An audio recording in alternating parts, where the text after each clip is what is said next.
मेरे तीनों बैग बन के रेडी हो गए और तीनों ना बहुत ज्यादा अच्छे बने हैं। इस तरीके की ना छोटी सी मैग्नेट की प्लेट आती है, बहुत इजीली आपको किसी भी स्टेशनरी की दुकान में मिल जाएगी।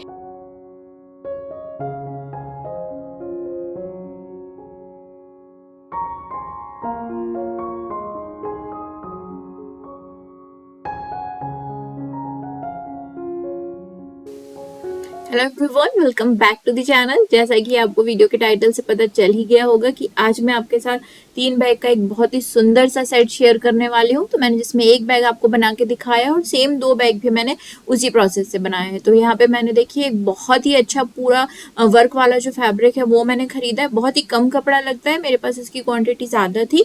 तो आप जिस भी साइज का बनाना चाहें ना बैग, आप बना सकते हैं। तो मैंने जिस साइज का बनाया है वो मैं आपके साथ अभी शेयर कर दूंगी। तो मेन फैब्रिक मैंने यहाँ पे ले लिया है। दूसरा मैंने यहाँ पे ये रबर शीट ली है, हल्की सी ना ये स्ट्रेचेबल होती है। मैं 2 मीटर की जो एक पूरी शीट होती है वो मैं यहाँ पे लेके आती हूँ और मुझे 150 रुपीज में वो मिलती है। और जो होता है वो इसका काफी ज्यादा बड़ा होता है, मतलब इससे आप काफी सारे बैग बना सकते हैं।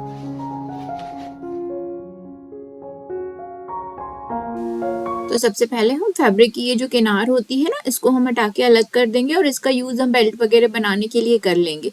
जहाँ पे भी मैंने रबर शीट का यूज किया है, अगर आपके पास रबर शीट ना हो तो आप फोम की शीट का भी यूज कर सकते हैं। 4 mm का जो फोम है ना वो काफी अच्छा रहेगा।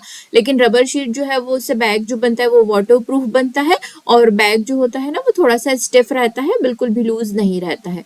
तो यहाँ पे मैंने किनार हटा दी है और अब मैं यहाँ पे ना लगभग 12x13 का मैं बैग बना रही हूँ। तो यहाँ पे 12 इंच जो है वो मैंने जो इसकी है चौड़ाई ली है बैग की, और इसकी जो लंबाई है ना वो मैं यहाँ पे 13 इंच के करीब लूंगी।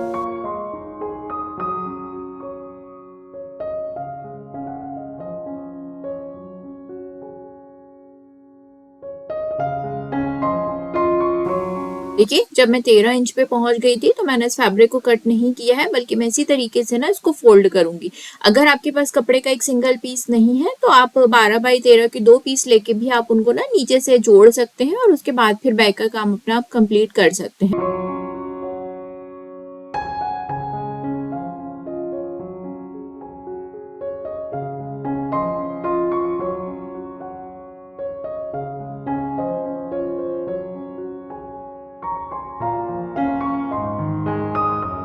सेम साइज में यहाँ पे मैंने रबर शीट को भी कट कर लिया है और उसके बाद हम सेम साइज में लाइनिंग को भी कट करेंगे। जो भी चीज आपके पास कम हो ना, आप उसको सबसे पहले उसके टुकड़े हैं आप उसको जोड़ लीजिए और उसके बाद उसका एक सिंगल पीस आप रेडी कर सकते हैं। तो यहाँ पे देखिए मैं अस्तर लगाने के लिए ना कॉटन का जो फैब्रिक होता है मैं उसका यूज कर रही हूँ। आप चाहें तो आप 70 या 50 GSM का जो नॉन वोवन फैब्रिक होता है ना, आप इसका यूज कर सकते हैं। मेरे पास 3 बैग का ये एक ऑर्डर आया था, उनको किसी को गिफ्ट करने थे और उनको बहुत ही सुंदर फैब्रिक में ये बैग चाहिए थे कि देखने वाले को ये बहुत ज्यादा अच्छे लगे। तो इसीलिए मैंने यहाँ पे ये 3 बैग का एक सेट रेडी किया और उसके बाद फिर मैंने अपनी सेलिंग के लिए ना 3 का एक और मैंने सेट रेडी करके अभी रखा हुआ है। तो यहाँ पे देखिए मैंने मेन फैब्रिक, लाइनिंग और जो रबर शीट है वो तीनों को मैंने कट कर लिया है।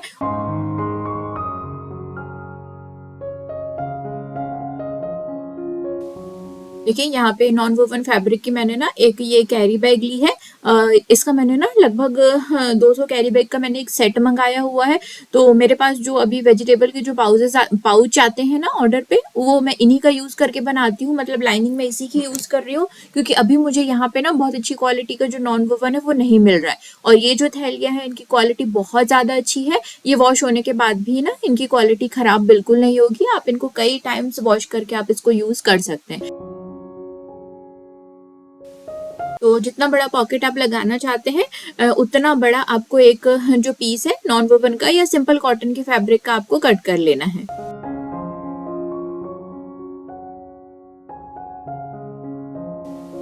मैंने यहाँ पे इसको डबल रखा है। आप चाहे तो आप इसको सिंगल रख सकते हैं, लेकिन डबल रखने से ना और भी ज्यादा ये मजबूत हो जाता है।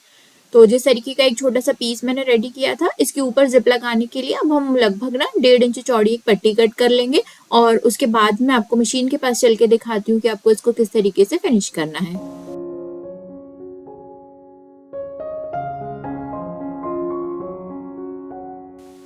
पॉकेट की फ्रंट साइड आपको ऊपर रखनी है और जिप की जो रॉन्ग साइड है वो आपको ऊपर रखनी है। दोनों को मिलाते हुए आपको एक सिलाई लगा देनी है। सिलाई लगाने के बाद आपको जिप को पलटना है और एक जो सीधी सिलाई होती है ना वो आपको ऊपर प्रेस स्टिचेस में लगा देनी है। नीचे और ऊपर दोनों के पोर्शन के लिए आपको सेम ही मेथड अप्लाई करनी है।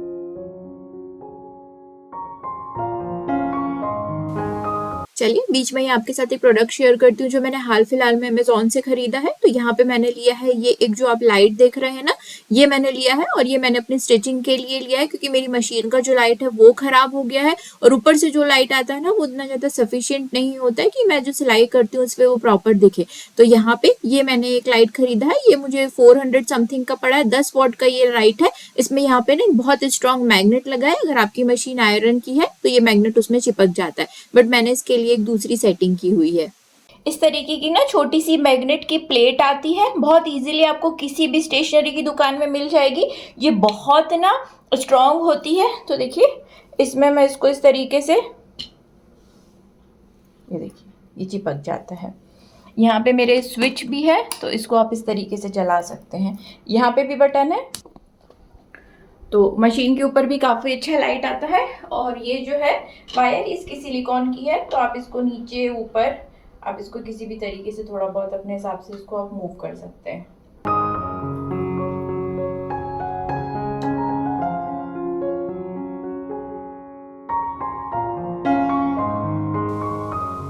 लगाने के लिए आप जिपर फुट का यूज भी कर सकते हैं, लेकिन मैं नॉर्मल जो फुट होता है ना उससे भी जिप आराम से लग जाती है।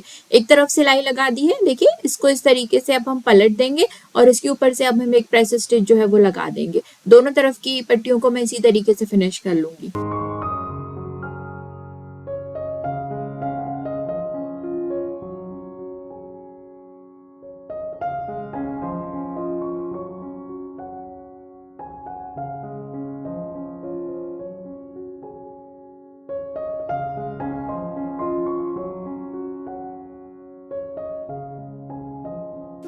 एक्स्ट्रा फैब्रिक और जिप आपको कट कर देना है। नॉन वोवन की यहाँ पे मैंने एक स्ट्रिप ली है और इस तरीके से मैं ये जो पाउच है अंदर का इसको मैं डबल फोल्ड करके या पाइपिंग मेथड से मैं इसको अच्छे से ना फिनिश कर लूंगी।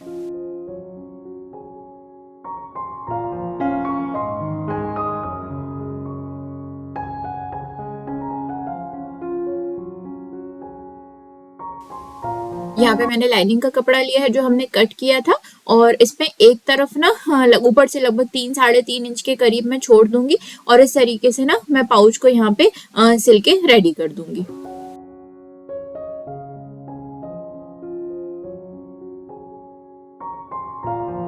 उसके बाद मेन फैब्रिक लिया है, उसका पोर्शन जो है राइट वाला वो नीचे की तरफ है, उसके ऊपर मैंने यहाँ पे रबर शीट को रखा है और जो हमने अपनी लाइनिंग में पाउच लगा के रेडी किए थे ना वो पोर्शन हमको उल्टे तरफ रखना है।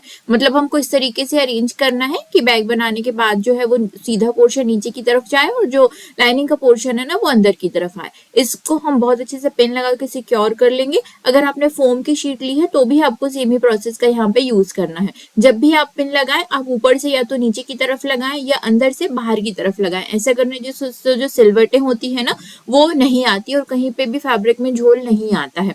बस इसके बाद हम इसको क्विल्ट करेंगे। तो क्विल्ट करने के लिए रबर शीट में बहुत ज्यादा क्विल्ट करने की जरूरत नहीं पड़ती। तो इस तरीके से तिरछी तिरछी मैं लाइनें इसमें बना लूंगी।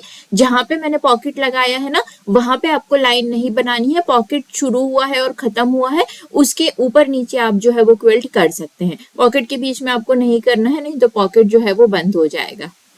देखिए इसको अच्छे से मैंने क्विल्ट कर लिया और क्विल्ट करने के बाद मैंने चारों तरफ से भी इसमें सिलाई लगा दी है और जो भी एक्स्ट्रा फैब्रिक रबर शीट और लाइनिंग जो भी बची हुई थी ना उसको मैंने कट करके यहाँ पे एक बैग बनाने के लिए ना फाइनल पीस जो है वो रेडी कर लिया है। यहाँ पे साइड से जो पट्टी कट की थी ना उससे मैंने एक छोटा सा बेल्ट रेडी किया है। इसका यूज अभी मैं आपको आगे बताऊंगी।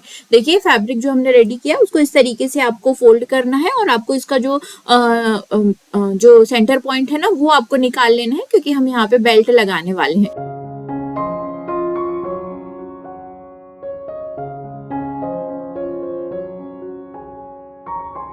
तो सेंटर पॉइंट निकाल लिया है। उसके बाद लगभग 2.5 से 3 इंच की दूरी पे हम दोनों तरफ ना मार्क कर लेंगे और यहाँ पे फिर जैसे मैं आपको आगे वीडियो में दिखा रही हूँ उस तरीके से आपको बेल्ट लगाने का अरेंजमेंट करना है।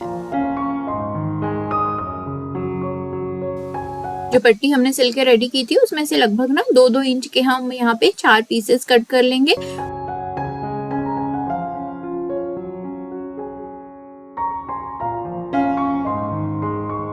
मार्केट में ना इस तरीके के जो हुक्स होते हैं ये बैग में लगाने के लिए काफी इजीली मिल जाते हैं। तो इसका यूज करके जब आप बेल्ट लगाते हैं ना, बेल्ट एक तो बहुत ज्यादा सुंदर दिखता है और दूसरा स्टर्डी भी लगता है। तो देखिए इस तरीके से हम इसमें हुक को इंसर्ट कर देंगे और जहां हमने निशान लगाया था ना वहां इस तरीके से हमको यहाँ पे रखना है और बस इसके ऊपर अभी हमें 3 से 4 बार ना अच्छे से सिलाई कर देंगे।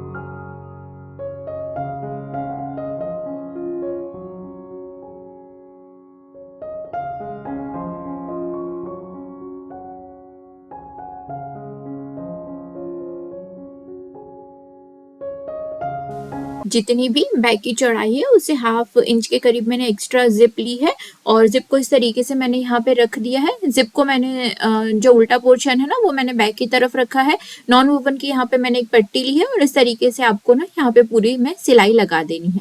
जब ऊपर सिलाई लगा देंगे आप तो बस उसके बाद फोल्ड करके आपको इसको अंदर की तरफ मोड़ देना है और ऊपर से एक आपको ना प्रेस स्टिच लगा देनी है, जिससे जिप का कोई पोर्शन नहीं दिखता है, कोई भी सिलाई नहीं दिखती है। और जो नॉन वोवन की पट्टी दिख रही है ना हम इसको बाद में फिनिश कर लेंगे। दोनों तरफ से ही आपको सेम प्रोसेस का यूज करना है और दोनों तरफ की जो जिप है ना वो आपको फिनिश कर लेना है। आप चाहे तो रनर के साथ ही प्रोसेस कर सकते हैं या रनर निकाल के भी आप कर सकते हैं, जैसा भी आपको कन्वीनियंट लगे। तो मैंने रनर को निकाल दिया था और बाद में मैंने इसमें ना 2 रनर जो है वो मैंने इसको इंसर्ट कर दिए हैं। अब बस हम बैग को कर लेंगे यहाँ पे सारा कुछ उल्टा।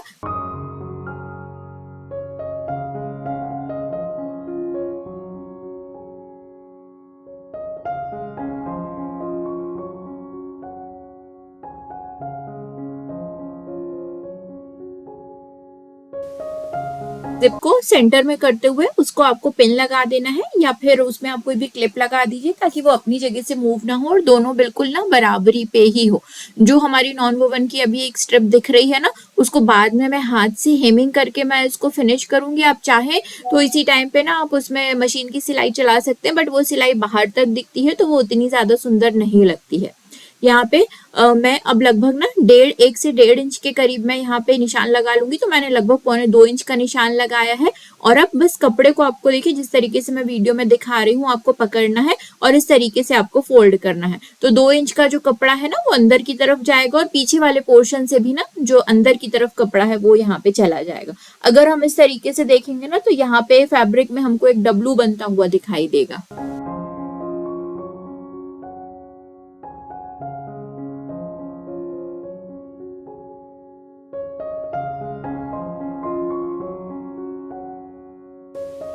दोनों तरफ आपको सेम प्रोसेस करनी है और बस आपको क्लिप लगा देनी है ताकि अपनी जगह से मूव ना हो और दोनों तरफ बस जिप से लेके ऊपर से नीचे तक ना आपको यहाँ पे सिलाई कर देनी है। ठीक है, मैंने दोनों तरफ से सिलाई यहाँ पे कर दी है और अगर सिलाई के बाद कोई एक्स्ट्रा फैब्रिक है तो उसको आपको कट कर देना है। और जिस तरीके से हम सिलाई को फिनिश करते हैं ना एक नॉन वोवन की या लाइनिंग की कोई भी पट्टी आपको लेनी है और जैसे आप फिनिश करना चाहे पाइपिंग प्रोसेस का यूज करके या इस तरीके से आप कर सकते हैं।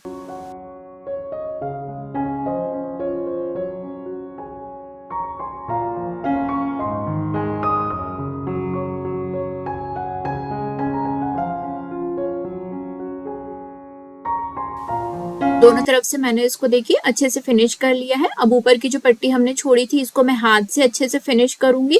तो यहाँ पे मेरे अपने ब्रांड का ये जो स्टिकर है ना श्रिविका क्रिएशंस का, यहाँ पे मैं इसको हर बैग में इंसर्ट करती हूँ। आप चाहें तो आप प्राइस टैग का भी यहाँ पे लगा सकते हैं। मैं इसी के साथ जो है ना प्राइस लिख देती हूँ तो मेरे दोनों काम एक साथ ही हो जाते हैं। तो यहाँ पे देखिए मैंने इसको दोनों तरीके से दोनों तरफ से मैंने इसको अच्छे से ना फिनिश कर लिया है और नॉर्मल हेमिंग से मैंने इसको फिनिश किया है और वो लगभग हेमिंग ना सबको ही आती है। बैग का हमारा जो 95% काम है वो यहाँ पे हो गया है। यहाँ पे देखिए मैंने रबर शीट की 1 इंच चौड़ी पट्टी डाल के ना ये बेल्ट जो है रेडी कर लिए थे। साइड में से जो फैब्रिक निकला था ना उसी से मैंने ये रेडी किए हैं। आप रेडीमेड बेल्ट का भी यूज कर सकते हैं। तो अब हम बस इसको लगा देंगे। तो इस तरीके से बेल्ट को पहले आपको थोड़ा सा मोड़ना है और उसके बाद बस जो हमने यहाँ पे छल्ले लगाए थे ना उसमें आपको ऐड करना है और इसमें लगभग ना बहुत ही फिनिशिंग के साथ आप चाहे तो आप क्रॉस में सिलाई लगा सकते हैं। अगर आप एक ही सिलाई लगा रहे हैं ना तो ऊपर नीचे आप 2 से 3 सिलाई इस तरीके से लगाइएगा कि वो देखने में थोड़ा सा सुंदर लगे।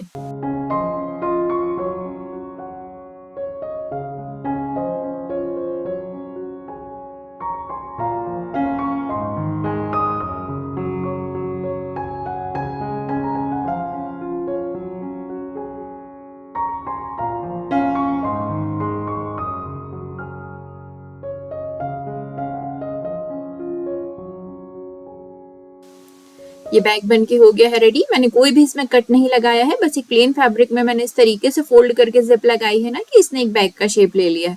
तो यहाँ मैंने आपके साथ एक बैग शेयर किया है, बस मेजरमेंट को थोड़ा सा कम करके ना मैंने 2 और बैग बनाए हैं। तो मैंने यहाँ पे 3 का सेट बनाया हुआ है, जो अभी मैं अभी आपके साथ आगे मैं शेयर करती हूँ।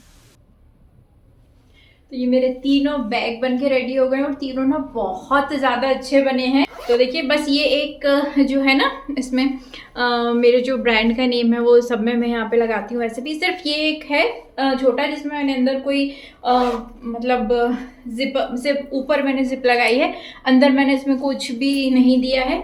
दूसरा है ये एक, देखिए 2 जिप लगाई है मैंने इसमें, और यहाँ पे मैंने अंदर ना ये जो नॉन वोवन का मैंने एक छोटा सा इसमें आप सामान अलग से रख सकते हैं, ये मैंने इसमें दिया है। और फर्स्ट वाला तो मैंने आपके साथ पूरा शेयर ही किया है, इसमें मैंने अलग से अंदर जो है ना वो मैंने इसमें एक जिप लगा के मैंने इसमें अंदर से एक पॉकेट बनाया है। तो आप कैसे भी इसको सेल कर सकते हैं, आप चाहें तो मतलब आप इसकी कॉस्टिंग निकाल लीजिए कि आप मान लो आपका मतलब रबर शीट आपकी कितने की लगी है, इकट्ठा लाते हैं तो उसमें से कैलकुलेट आप कर लीजिए कितना कितना लगा है, उस हिसाब से आप इसका जो प्राइस है वो रख सकते हैं। मटेरियल अगर आपका बहुत अच्छा है, जो चीज़ें देखने में बहुत सुंदर लगती हैं, थोड़ी मजबूत होती हैं, तो वो बहुत अच्छे प्राइस में चली जाती हैं।